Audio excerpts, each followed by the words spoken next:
Bueno, muchas gracias por venir. Estoy muy contento de dar este seminario porque de alguna manera cierra, bueno, no cierra, pero engloba las cosas que estuve haciendo en estos últimos tiempos con Melina Aranda y con un grupo de estudiantes que hicieron sus tesis de licenciatura.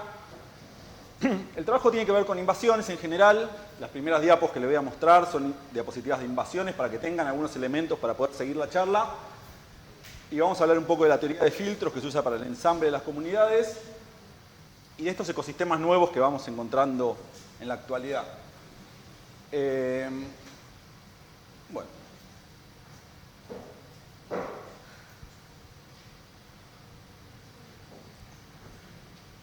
Lo que van a ver es cada tanto unas diapos así muy vacías, con título. Cada una de esas representa un salto. Estas primeras diapos tienen que ver con lo que necesito que ustedes sepan para entender el resto de la charla. Y después cada una representa un salto en lo que nosotros fuimos aprendiendo a medida que íbamos haciendo el trabajo. Elegí hacer una presentación donde no entro en profundidad en el análisis de cada uno de los resultados, sino que trato de armar una historia un poco más grande. Entonces, las invasiones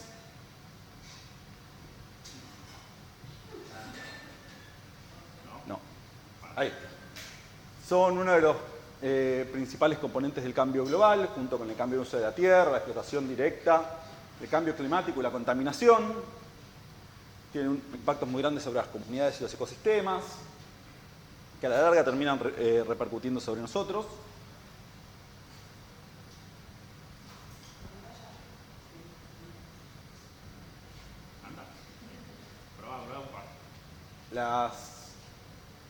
No anda, ¿eh?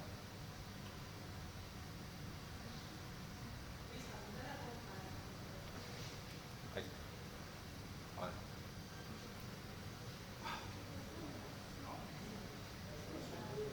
Hablo apago y lo vuelvo a prender.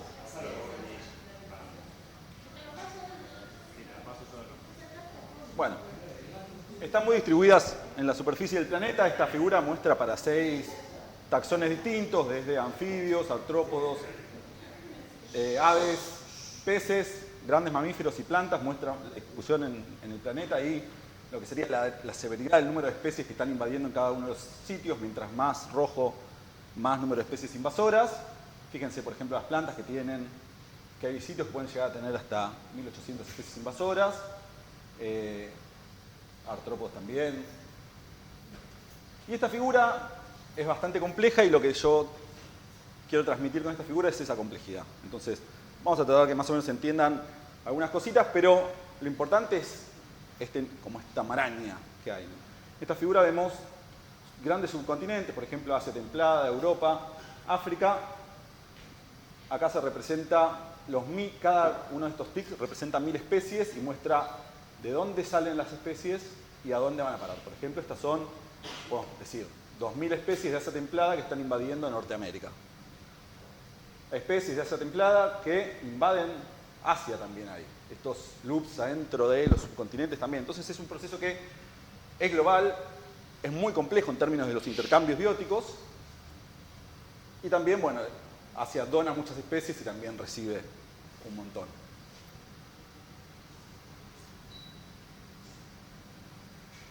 Una de las consecuencias a nivel ecológico de las invasiones es la homogeneización de la biota del planeta. Es algo que es bastante, me parece que todos lo tenemos bastante entendido, pero acá hay un caso que me parece que está muy bueno para terminar de creerlo. Por ejemplo, este dendrograma muestra cada uno de estos puntos, representa una comunidad de caracoles que están distribuidas en el planeta. Por ejemplo, cada punto representa una comunidad y están agrupadas de acuerdo a cuán parecidas son. El color representa cuán parecidas son entre sí. Esta era la distribución de estas comunidades antes del transporte mediado por los seres humanos y así era como la diversidad de comunidades que teníamos. Por ejemplo, estas de Sudamérica eran muy distintas, que son estas violetas, a estas de Oceanía.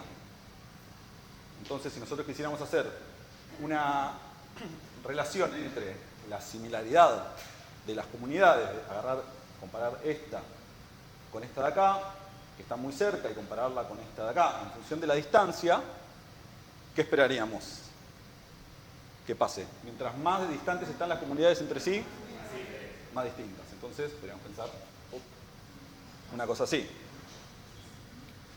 Después de que empezamos a transportar bienes y indirectamente o involuntariamente animales, lo que terminamos teniendo es esto, que las comunidades son todas bastante parecidas entre sí. Podemos distinguir que hay comunidades de caracoles que son más tropicales, otras más extratropicales, pero por lo general vamos a ver que hay una gran similaridad y esa figura que veíamos antes pasa de ser algo así a ser una cosa así. Lógicamente, mientras más alejadas, siguen siendo distintas, pero siempre en todas terminan estando presentes ciertas especies que hacen que todo sea muy parecido. Y eso nos lleva al otro elemento del título que es, o a un elemento del título que es los nuevos ecosistemas. Los nuevos ecosistemas son ecosistemas que en términos de sus características bióticas, abióticas y sociales son distintos a los que había históricamente. Son ecosistemas contemporáneos, donde hay especies invasoras, donde los usos del suelo son distintos. Y lo importante es que estos sistemas se mantienen sin intervención humana. Entonces este es uno de los conceptos que teníamos en el título. El otro concepto tiene que ver con los filtros o las etapas de invasión. Para que una especie sea invasora, claramente la tenemos que traer, por ejemplo, de Asia templada hasta acá.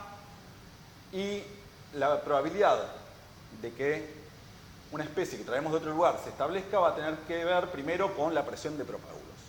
La presión de propágulos, que los propágulos son semillas, estolones, cualquier estructura o individuos que permita que se establezca una población, mientras mayor es la presión de propágulos, o sea, mayor es la cantidad de semillas que traigo, mayor es la diversidad genética, mayor son las veces que yo las traigo, mayor va a ser la probabilidad de que esta especie se termine convirtiendo en una invasora.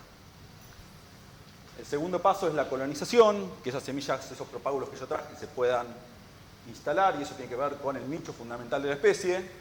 Y si ese nicho fundamental de esta especie coincide con las características del ambiente, ya va a atravesar esta segunda etapa. La tercera tiene que ver con el establecimiento y con las interacciones bióticas. Entonces esa especie ya se puede establecer, encuentra sus requerimientos en ese lugar, pero empieza a interactuar con las especies que están presentes. Entonces si eso funciona, no tiene muchos enemigos, no tiene mucha competencia, el éxito va a ser mayor. Y finalmente esa especie tiene que poder, esos individuos tienen que poder dispersarse en el paisaje. Y eso va a tener que ver con su habilidad de dispersión, si tiene estrategias que favorezcan su dispersión, y con cuán conectado está el paisaje. Esta figura, un tiempo después la presentaron en el contexto de las invasiones como esto, que es muy parecido a lo que nosotros enseñamos en ecología, para explicar cómo se ensamblan las comunidades, la teoría de filtros. Entonces, este es el segundo concepto que está en el título y que yo necesito que sepan para seguirme en la charla. Y ahora entramos con una diapo vacía y el color violeta en nuestra especie invasora, Gleiceria acanthus. Es una especie que es nativa de Norteamérica, esta es su área de distribución natural.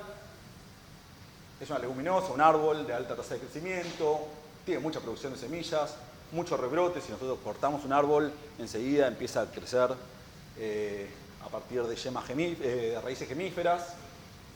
Cuando invade forma montes monoespecíficos, tiene reproducción asexual y tiene frutos que son muy apetecibles para los animales.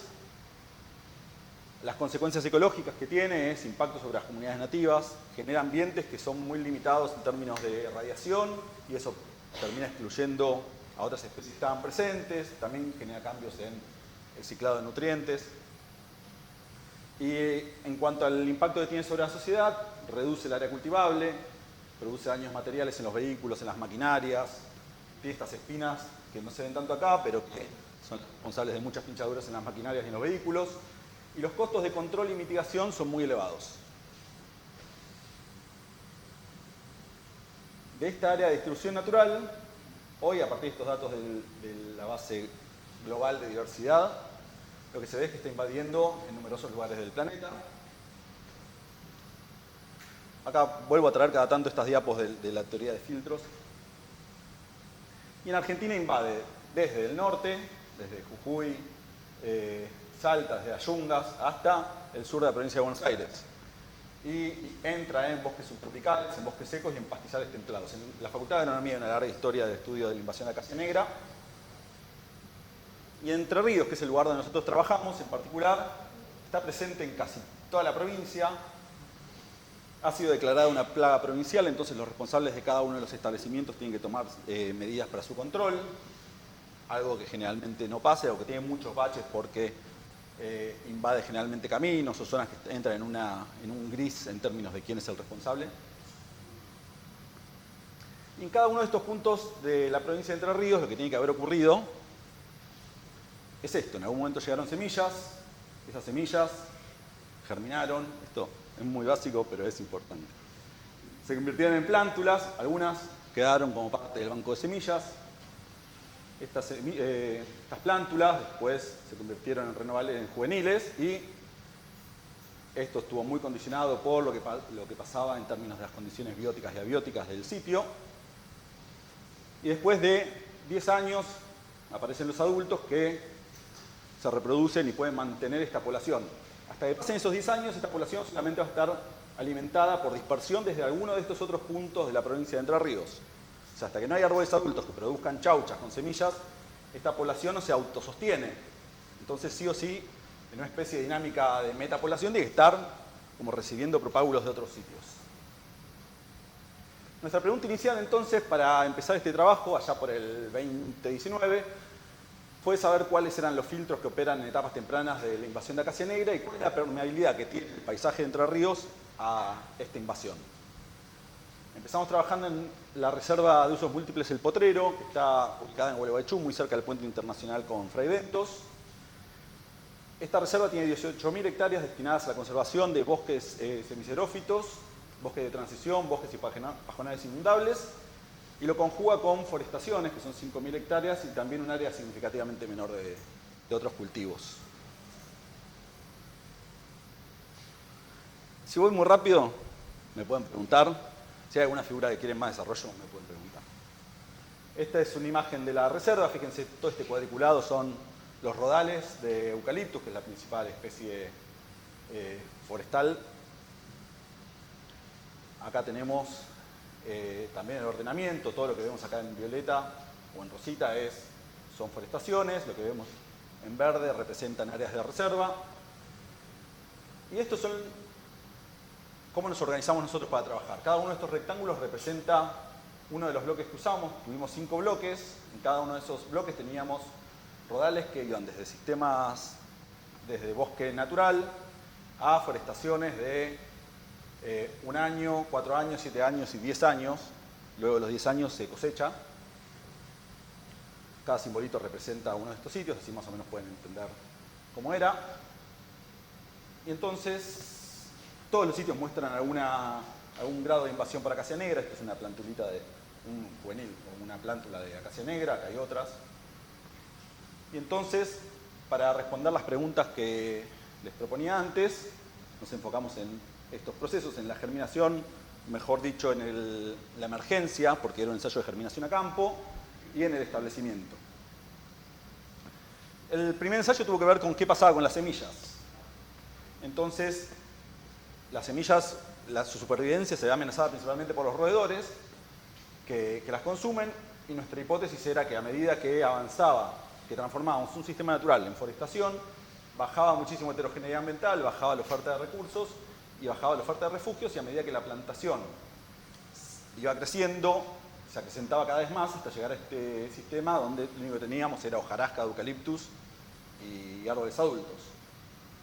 Entonces, en cada uno de los bloques hicimos un ensayo de granivoría donde colocamos estos comederos, que son botellitas de agua con una puertita. En la puerta ponemos una cinta bifaz para que atrape los pelos de los roedores que entran. Adentro de la botella generamos un ambiente agradable para los roedores y ponemos una cantidad conocida de semillas. Entonces teníamos 5 bloques con rodales de 1 a 10 años y un sistema natural en cada bloque. 2 grupos de comederos por rodal o sistema natural, y en cada grupo de comederos había 5 botellitas, y dentro de cada botellita había 10 semillas. Lo que miramos es el porcentaje de semillas removidas en un periodo de 10 días, que es lo que dura cada muestreo, y este muestreo lo repetimos en 2 fechas, en otoño y en primavera. Esta es la primera figura. Lo que vemos es que el consumo de semillas va de un 6%, un 5%, en el sistema natural, en otoño, ese es el valor máximo. Después, en los otros sistemas y en el resto de las estaciones, el consumo es alrededor del 2% en un periodo de 10 días. O sea, consumen 2 semillas cada 100. Y la presión de granivoría asociamos, o estaría asociada a que el sistema natural tiene un mayor consumo principalmente por la heterogeneidad ambiental y la oferta de refugios que tiene. En cuanto a estas otras dos etapas, en el siguiente ensayo de germinación y emergencia y de establecimiento, nosotros nos manejamos con la hipótesis de los recursos fluctuantes, que básicamente en esta figura lo que vemos, o lo que representa es que hay un gradiente de disponibilidad de recursos y un gradiente en el uso de los recursos, y nuestro sistema natural, por ejemplo, nos ofrece esta cantidad de recursos, pero están siendo todos utilizados. Y en este punto en el que todos los recursos disponibles están siendo utilizados, la resistencia de este sitio sería máxima. Pero si nosotros pasamos de este sistema natural a una plantación, lo que va a pasar es que estamos, por un lado, removiendo vegetación que consume recursos, y por el otro, estamos agregando recursos a través de fertilización. Y eso nos lleva a una situación en la que la invasibilidad es mayor. O sea, estos sistemas transformados son más invasibles que los sistemas naturales. Y a medida que avanza la edad de la plantación, lo que pasa es que los recursos empiezan a ser más utilizados, empiezan a estar menos disponibles, siempre utilizados de la manera en la que los utilizan los eucaliptus, que es una sola comparado con la diversidad de usos de los recursos que tiene un sistema natural. Y entonces nosotros pensamos que tanto la emergencia como el establecimiento va a ser menor en el sistema natural, de acuerdo a esta hipótesis, va a ser mayor en las plantaciones jóvenes, y después en las plantaciones más de 10 años va a ser menor. Esto es parte de la tesis de Juan Manuel Flores Laínez. Entonces este es el diseño. Tenemos cada uno de estos sistemas dentro de cada bloque, donde establecimos dos parcelas, una en el interior y otra en el borde. La del borde, esta diferencia entre las dos parcelas está asociada principalmente a que queríamos que una reciba mayor radiación, como para poder discriminar un efecto de la radiación sobre el establecimiento y sobre la emergencia, y la otra, o sea, una al borde y una en el interior. Y para el ensayo de germinación y emergencia lo que hicimos fue armar como unas camitas donde colocábamos 40 semillas de acacia negra, y lo que hacíamos era periódicamente volver y registrar cuántas de estas semillas que estaban identificadas, dónde estaba plantada, dónde estaba sembrada cada una, cuántas emergían. Y en el segundo ensayo, el de establecimiento, en el mismo diseño,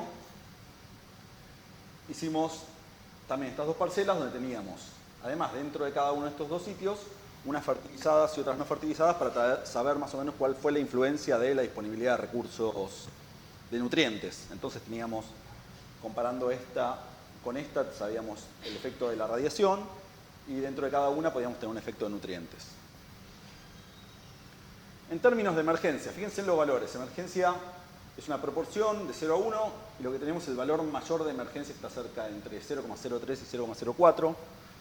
Son valores muy bajos, y contrario a lo que nosotros esperábamos, los valores más altos los tuvimos en sistemas naturales y en rodales de un año. Y en términos de la supervivencia de las plántulas, la supervivencia fue mayor en los sistemas naturales, menor en la de un año, un poquitito mayor en los rodales de 4 años, y después la supervivencia fue 0.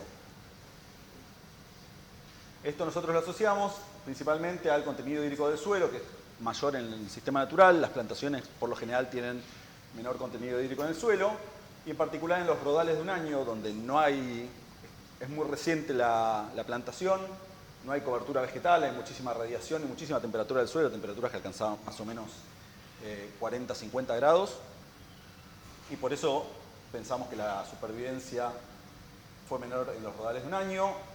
En los rodales de 4 ya hay un poco de sotobosque que se pierde rápidamente con el cierre del dosel a los 7 años.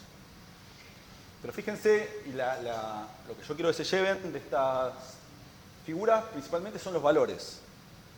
Veníamos de hablar de un 6% de granivoría, una emergencia del 0,035, una supervivencia la más alta del 0,06, Y entonces, para tratar de cerrar un poco esto, lo que podemos decir es que la cantidad, el tamaño de esta caja de las semillas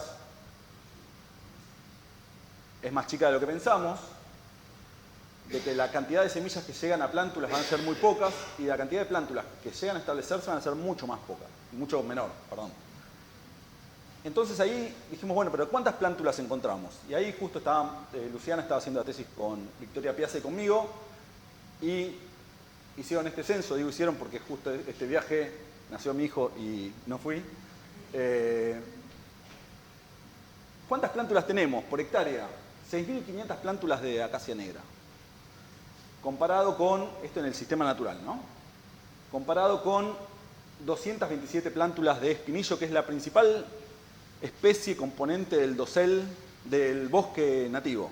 O sea, el bosque en nosotros entramos es un bosque de espinillo con algunos ñandubáis y solamente hay 227 plántulas por hectárea. Mientras que de acacia negra, que vemos un árbol cada tanto, que hay 100 árboles por hectárea, mientras que de espinillo hay 400, vemos que hay 6.500 plántulas. Entonces, la pregunta es cómo podemos tener una invasión de acacia negra si los filtros bióticos y abióticos son tan fuertes. Y la única forma que encontramos, pensando, mientras estábamos, por lo general en el campo pensamos estas cosas, es que esta flecha sea mucho más grande de lo que nosotros esperábamos que sea. Y entonces dijimos, bueno, acá tienen que entrar los animales. ¿Qué animales hay que tengan una abundancia tal en esta reserva de manera de contribuir significativamente a la dispersión de acacia negra? Bueno, los nativos son estas dos especies de zorro, el carpincho, el ñandú, que el ñandú lo veíamos todo el tiempo, entonces era un gran candidato, y después los exóticos. Teníamos la liebre europea, el ciervo axis y el chancho jabalí. Y nosotros le pusimos todas las fichas al axis porque era el que veíamos todo el tiempo. El chancho, por lo general, es bastante esquivo, pero nosotros vamos con la camioneta por la estancia y cada tanto una manada de ciervos se nos cruzaba. Y haciendo también el mismo ejercicio que hicimos antes para acacia negra, el ciervo axis es nativo del subcontinente indio, pero ya está invadiendo también todo el planeta. Entonces acá entra esta cuestión de los nuevos ecosistemas, sitios donde empiezan a ser más parecidos por las especies que están ahí. Está la acacia negra, está el chancho jabalí, está el ciervo. Y acá, esta figura ya la vieron, es la distribución de acacia negra y esta es la distribución de ciervo, axis. Entonces vemos que Entre Ríos justo cae en donde se superponen las dos. Y a partir de ahí, entonces en el trabajo de la tesis de Josefina y usando también datos de GBIF, vimos que los registros de ciervo en azul y de acacia negra en verde iban bastante parecidos, como con el paso del tiempo. Esto va desde 2010 hasta 2025, fíjense que van muy parejos.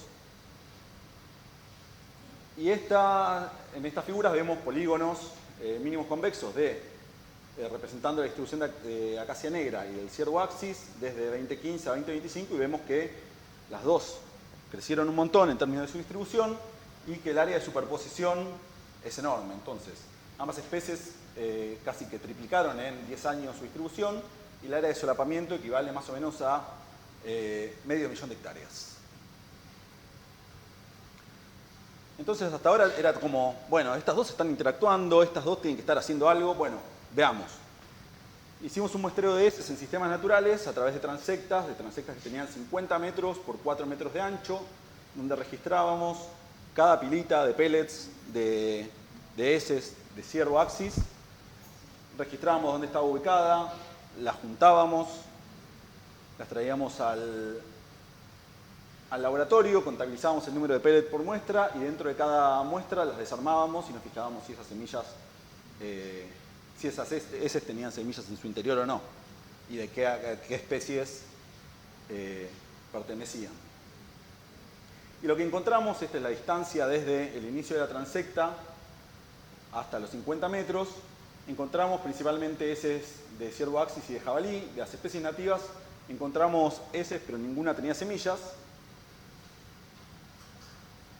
El principal dispersor, la Principalmente las heces correspondían a ciervo axis y en menor medida al chancho jabalí.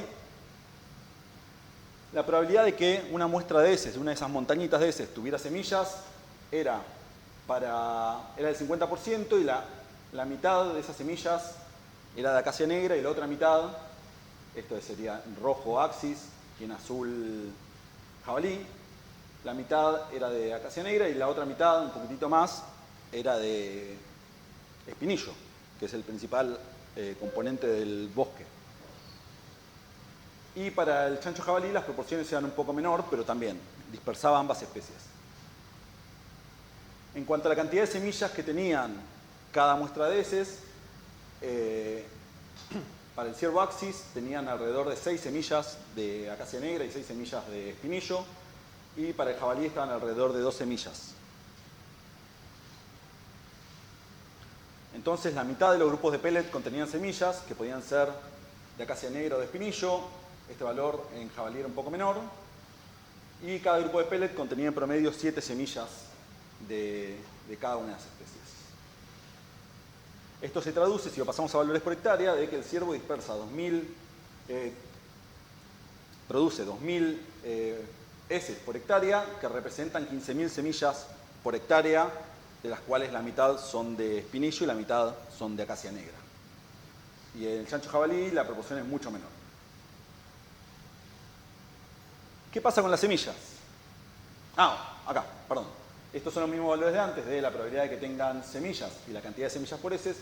Y fíjense que las cantidades son más o menos equivalentes, o sea, es casi la misma cantidad de semillas de espinillo que de acacia negra, pero acá no se llega a ver, pero tenemos 4 veces más espinillo que acacia negra. Entonces, de alguna manera esto nos está sugiriendo que hay una selección, que el ciervo cuando va a comer encuentra 4 veces más de espinillo que de acacia negra, pero prefiere ir a comer acacia negra, y eso se ve porque tiene la misma cantidad de semillas en las heces.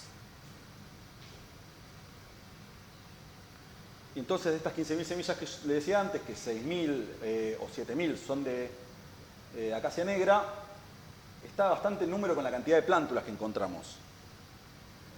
O sea, está dentro casi en los mismos valores. Entonces, el ciervo está aportando 7.000 semillas de acacia negra que podrían ser las que dan origen a estas 6.000 plántulas que encontramos en el campo. ¿Y qué pasa con las semillas? Bueno, acá tenemos la germinación de las semillas que nosotros recuperamos de adentro de las heces y vemos que las ponemos a germinar, las de axis, la de jabalí y en azul espinillo y en verde acacia negra. Estas son semillas control recuperadas de chauchas directamente cosechadas del árbol. Y estas son semillas control escarificadas, porque las semillas, tanto de acacia negra como de espinillo, tienen una dormición física, entonces necesitan ser escarificadas. Y vemos que las semillas recuperadas de las heces germinaron muy poco, casi igual que las control, pero que cuando las escarificamos alcanzan valores que son equivalentes a las semillas de chauchas escarificadas.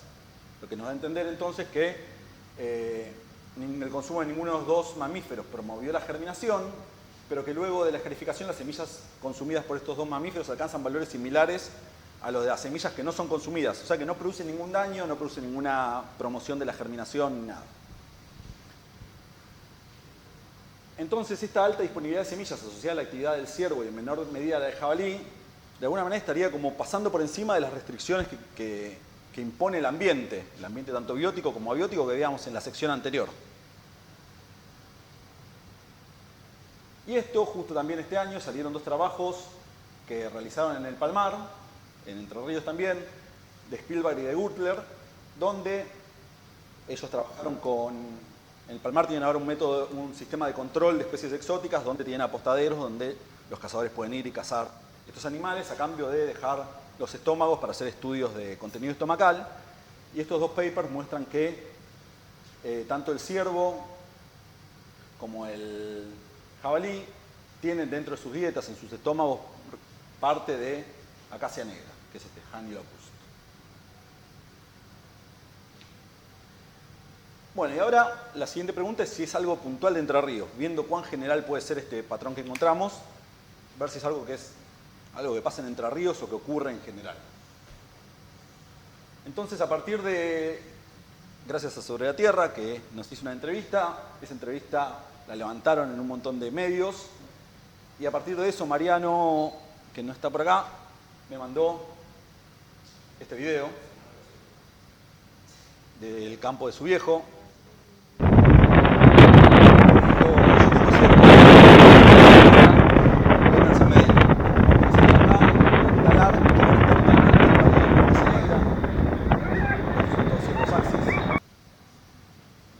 Entonces lo que hicimos fue, de Entre Ríos, irnos a Lezama, que es donde está el campo del padre de Mariano.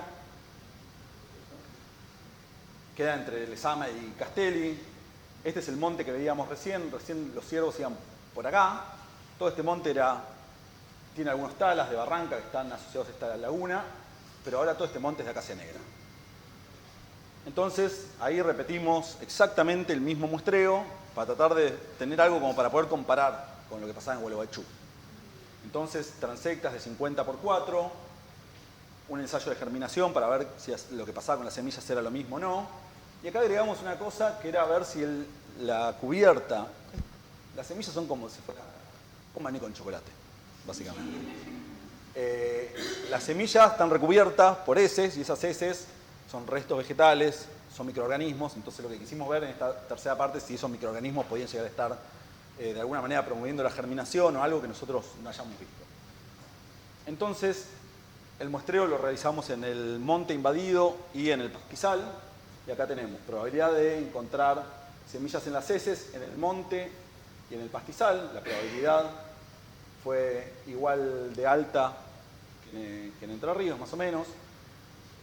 La cantidad de semillas, ¿se acuerdan que antes eran entre 6 y 7? Acá fueron también 7 en el monte, 7 en el pastizal. Todas las heces que encontrábamos tenían semillas. En cuanto a la germinación, acá tenemos semillas provenientes de heces y de chauchas escarificadas. La germinación es alta y sin escarificar sigue siendo baja. Y después, en términos de ese experimento en el que veíamos el efecto de las cubiertas, que era básicamente un ensayo en caja de Petri, donde teníamos semillas solas, estériles, de chaucha, semillas de chaucha también estériles, pero con esa cubierta de heces esterilizada también, y semillas de chaucha estériles con cubierta de heces esterilizada, pero inoculada con una solución de esas heces no esterilizadas. ¿Se entienden más o menos? Vimos que no hubo efecto. Comparado con la germinación potencial, que es la germinación de esas semillas escarificadas, estaba muy por debajo.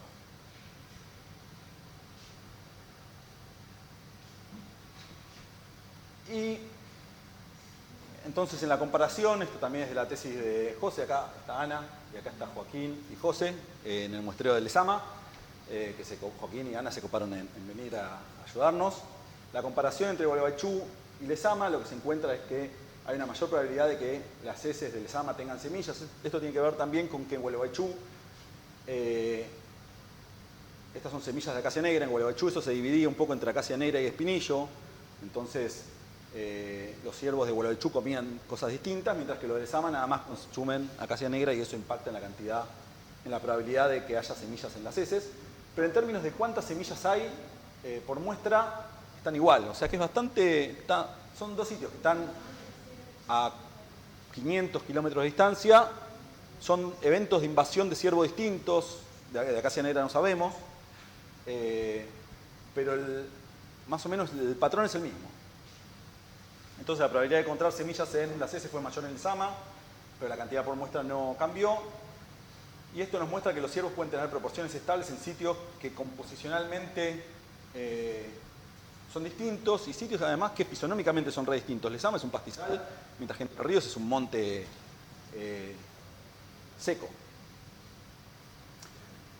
Y entonces, a partir de acá viene el tercer salto que damos, es dónde más podría estar ocurriendo lo que observamos en estos dos sitios.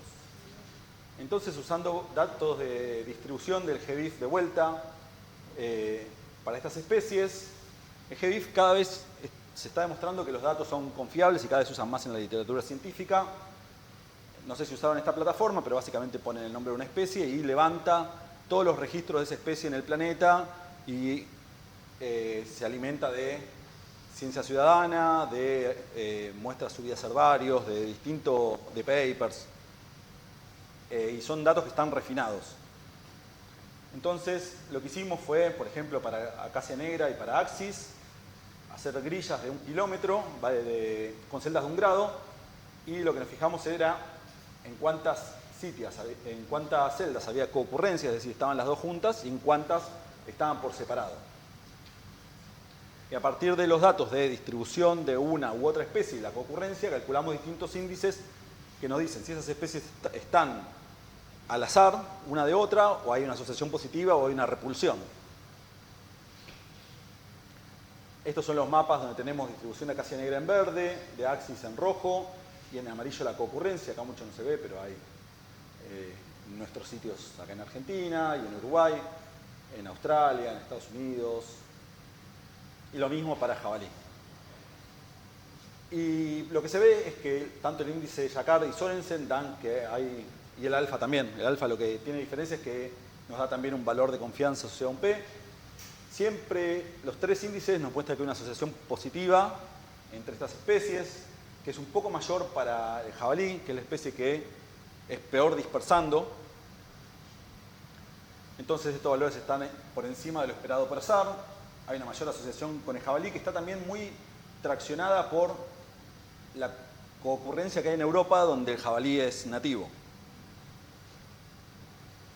Y que las interacciones observadas a campo en Lezama y Entre Ríos podrían estar ocurriendo perfectamente en otros lados donde estas especies coocurren. Entonces, a modo de conclusiones, las presiones ambientales, tanto bióticas como abióticas, lo que veíamos en la sección verde,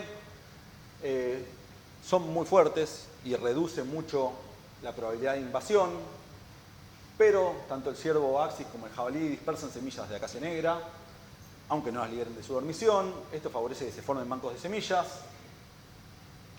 Estas interacciones invasión-invasión dentro de la ciencia de invasiones se conoce como invasional meltdown, y era una hipótesis que no tenía demasiados fundamentos o demasiadas pruebas, y este caso estaría reforzando esta hipótesis.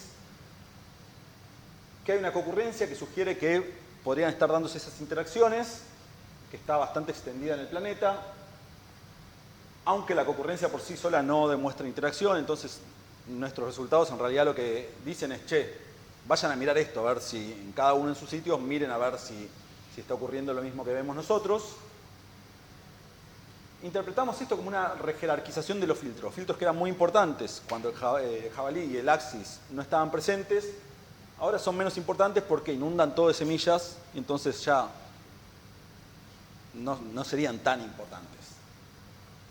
Y después una serie de recomendaciones en términos del manejo que tienen que ver con que la gestión de las especies invasoras tiene que ser integrada, que hay que controlar a la Aegleritzia, pero también manejar estas dos especies de animales que se mueven irrestrictamente por el paisaje, no importan los alambrados, no importan los límites de los establecimientos. También la distribución más intensa de los animales en el paisaje puede ser un lugar donde tendríamos que priorizar nuestras estrategias de manejo de acacia negra.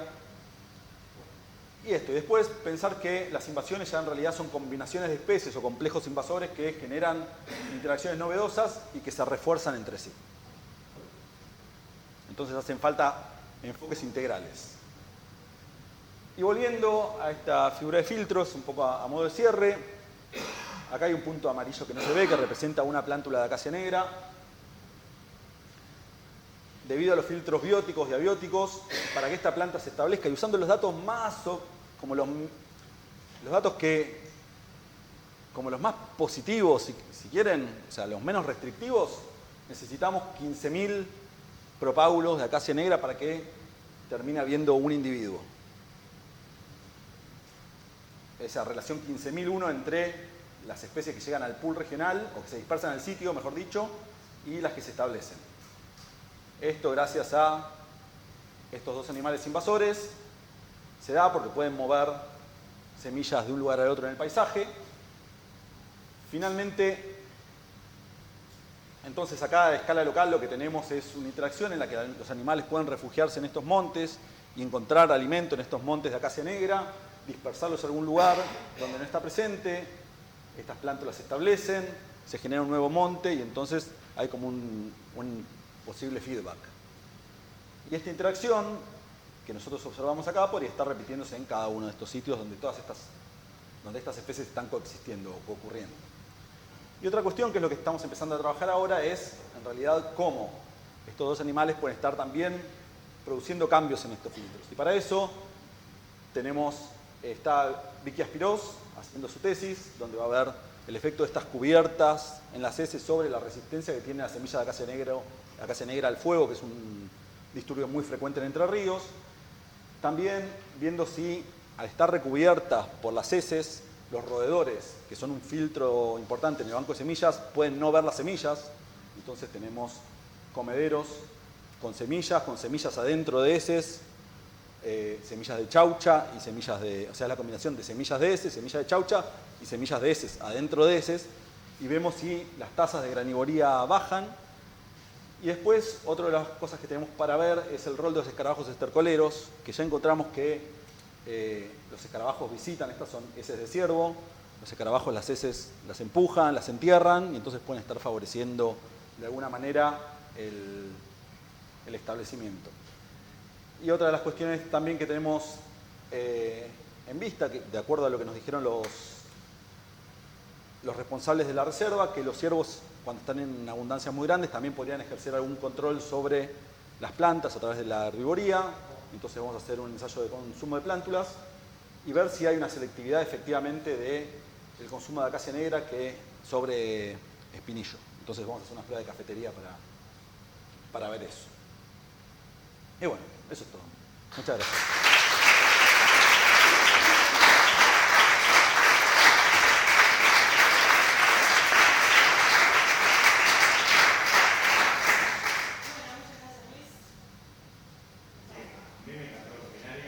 Bueno, gracias, Gustavo. Yo lo que tengo son dudas, porque no tengo ni idea de cómo es el tema de... O sea, los malos de la película son los ciervos que se ven un montón. Se lleva mucha semilla a donde no hay. Eso es clarísimo. Sí. Con la caja y todo eso. Ahora, yo lo que no sé, que me quería que me cuentes es cómo son las cosas, porque esas semillas se tienen que de alguna manera calificar. Sí. Para que termine. Sí. Y entonces, en el ciclo de la acacia, al ciervo, caga ahí, que van las heces, ¿cómo eso ingresa al sistema y cómo naturalmente se califica para estabilizar la glándula? Pues fue el filtro que me faltó. Bueno, esta charla yo di una versión un poquitito distinta en la Reunión Argentina de Biología de Semillas. Y terminaba la charla preguntándole yo a ellos, en realidad, eso es algo que si bien hay distintos... Los cambios principalmente de humedad y temperatura pueden generar que se rompa la cutícula. La escarificación tiene que ver eso, con una ruptura de la cutícula.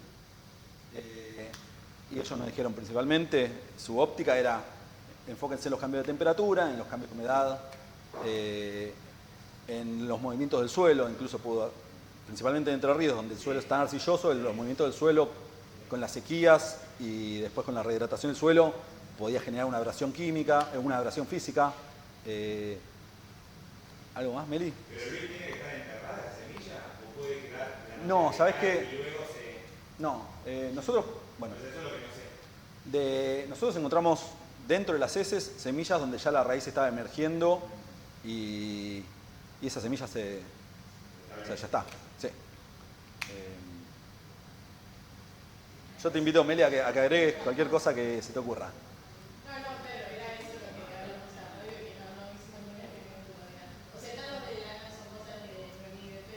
Sí. Pero esos rangos de temperatura son como acotados, como que tendría que probar más amplio a ver si eso genera la calificación. Y ahora con los ensayos que estamos... Sí. También hay un trabajo viejo cuando empezó Willy Batista con Fernando Miguel, y no me acuerdo las otras chicas cómo se llamaban. Ellas hicieron experimentos de cámara acá y mostraban que germinaban con o sin escarificación. Tardan más o menos tiempo, entonces el riesgo de que le pase otra cosa y no tener la planta.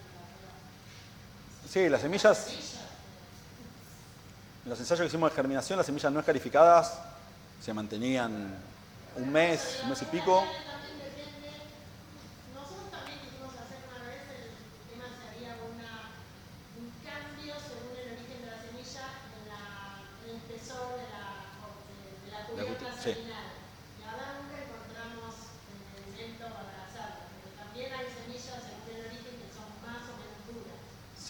Sí, y en los preensayos que hicimos ahora de fuego, vimos que el fuego sí rompe la cutícula, pero también termina matando el embrión. Entonces estamos también explorando distintas profundidades para ver si eso puede llegar a ser un factor.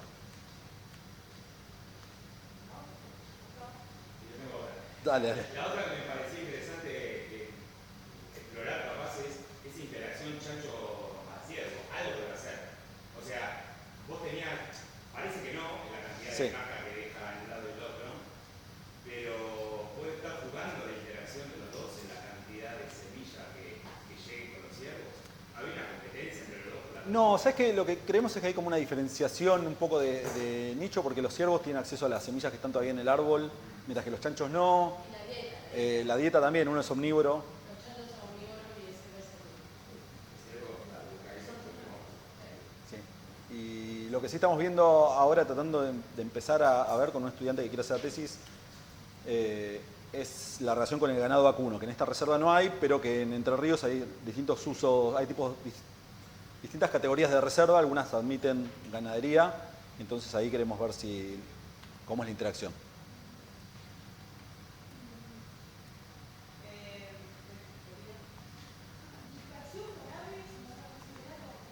No, nosotros no lo vimos. ¿Sí?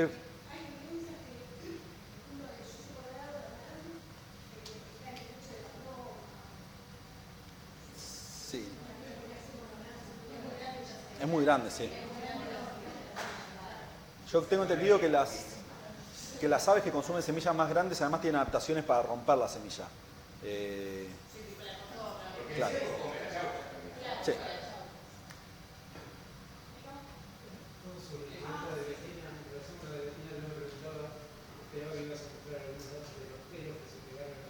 No. No aparecieron plumas y los pelos esos al final no los determinamos. había dos distintos y que pasa que. Sí, parece. Pero la Más- reserva ya tiene un censo de roedores y entonces asumimos que van a ser los Y también un poco los pelos sirven para confirmar de que esas semillas se perdieron, porque en realidad no nos garantizamos el consumo, sino que se perdieron semillas. Tienen que ver con una actividad de los roedores más que con un animal que pateó la botella. Sí. ¿Qué cosas podés incluir que frenen al ciervo a seguir moviéndose? El ser humano. ¿Cómo? El ser humano. La actividad, estar presente, hacer control, caza. Pero el venado del ciervo nativo también. No sabemos. Tiene una abundancia tan baja. Cuando yo hice esa figura de cuáles eran los animales que tenían una abundancia tal de poder estar contribuyendo a la dispersión de semillas, dentro de esa reserva hay corzuelas, pero son 10 corzuelas. Y de Axis veíamos manadas de 100. Sí. La otra, dentro del fenómeno refiriendo a la caza negra, ¿qué peso le das al rol que tiene el ciervo? La totalidad de... Yo le doy casi la totalidad, pero cambia de acuerdo con, no sé, para mí hoy yo pienso en el ciervo nada más.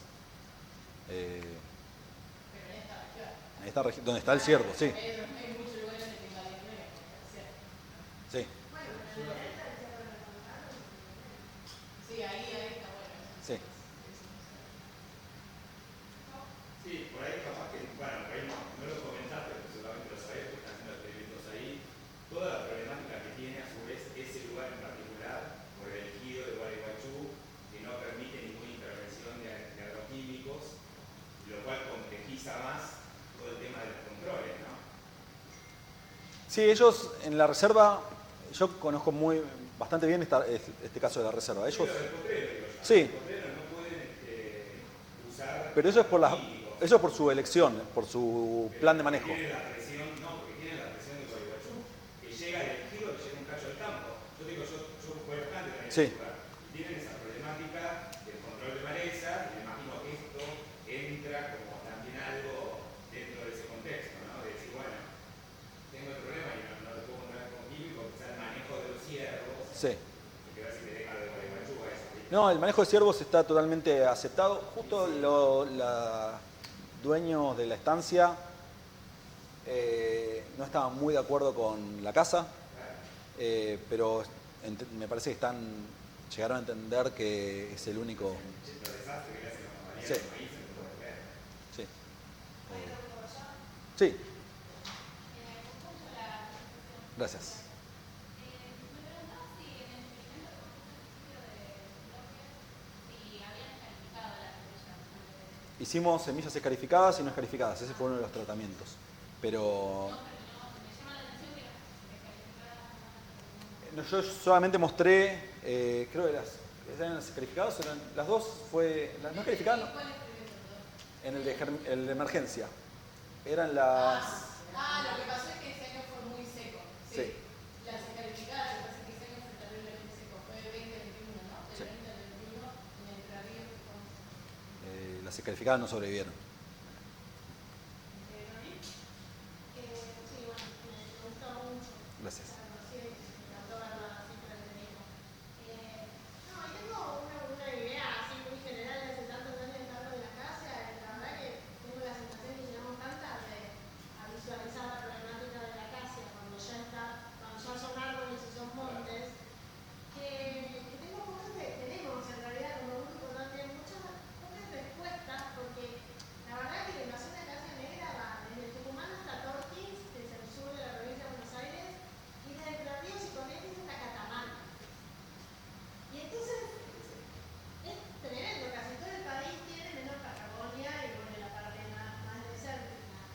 Y me da un poco de pena que se haya llegado tan tarde porque inclusive nosotros habíamos hablado mucho con asesores de ACREA al principio cuando no pasaba nada con esto y te juro que la respuesta era en nuestros campos eso no pasa, como que los de ACREA no dan de punta y ahora nos encontramos con esto que no es compatible, no es nada, ¿entendés? Porque además, ¿sabes qué? La verdad es y es una problemática también muy grave para la producción de alimentos en Argentina. Y no solo la casa negra, los árboles en general. Se han descontrolado. Y el pinillo también. El pinillo también es un problema. Y es un nativo, por eso es cuestión de nativo exótico. En el caso del pinillo creo que es un problema de manejo. Pero también el productor sea ganadero o agrícola, es una agenda de negocios. Entonces, lo que podrían hacer para generar comunidades más resistentes no es lo más rentable en el corto plazo. Y de ahí no sé, es un poco, y en cada lugar ocurren interacciones distintas, pero siempre es exitoso. ¿Martín? Sí, yo me sumo a esa observación diciendo que probablemente también eso es esperado. Invasión de leñosas. Si uno mira las condiciones climáticas de nuestros pastizales, es medio increíble lo de los pastizales. En muchísimos lugares del mundo, digamos, con las mismas, simplemente considerando temperatura y precipitación, esos lugares están cubiertos de fuego. Entonces, bueno, agarramos los pelos, decimos, pará, digamos, acá había otro tipo de control, de barrera, y por eso que muy claramente al principio. Las barreras eran básicamente biogeográficas y tenían que ver con comunicación. Sí. Y de nuevo, si uno miras a menor escala, que son los experimentos futuros de ustedes de dispersión, nuevamente aparece que el tema es el movimiento, no tanto los filtros. Sí, el régimen de disturbio. Lo cual me parece que está buenísima esta reflexión de Noemí en el sentido de early warning, de un aviso temprano. Nosotros hablábamos con los productores y los productores no lo veían. Entonces me parece que está buenísimo también esto de que sobre la tierra, lo hemos mostrado, y un poco el impacto que ha tenido eso me parece que es sumamente valioso, pero tengamos en cuenta de que no solamente va a ser difícil porque las poblaciones no aceptan el combate químico, por ejemplo, sino también porque se rompió una barrera biogeográfica y lo que vos tenés es un lugar que codifica ambientalmente para algo. Y bueno, va a haber que hacer lo que hicieron los colonos en Estados Unidos, que fue para muchos lugares tirar los bosques abajo y empezar a cultivar aquí. Pero igualmente